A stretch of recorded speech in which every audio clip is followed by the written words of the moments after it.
আগামীকাল ভাইফোঁটা, আর তার আগেই নদিয়ার শান্তিপুরে জমে উঠেছে মিষ্টির বাজার। সকাল থেকেই শহরের থানামোড় এলাকায় উপচে পড়ছে ক্রেতাদের ভিড়।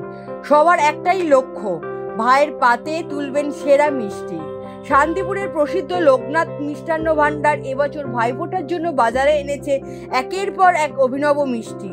নাম শুনলেই জিভে জল আসবে।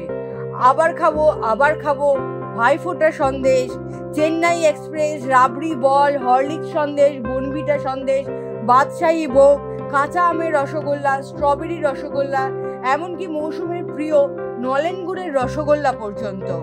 দোকানের মালিক ও প্রধান মিষ্টি কারিগরি কথায় প্রায় 30 রকমের মিষ্টি তৈরি হয়েছে এবার। দাম রাখা হয়েছে 20 টাকা থেকে 100 টাকা পর্যন্ত। গত বছর ক্রেতাদের চাহিদা দেখে এবার নতুন স্বাদের মিষ্টির দিকে বিশেষ নজর দেওয়া হয়েছে। শান্তিপুর থেকে এনএম নিউজ। আরও খবরের আপডেট পেতে সাবস্ক্রাইব করুন আমাদের ইউটিউব চ্যানেলটি আর বেল আইকনে ক্লিক করুন নোটিফিকেশনস পেতে।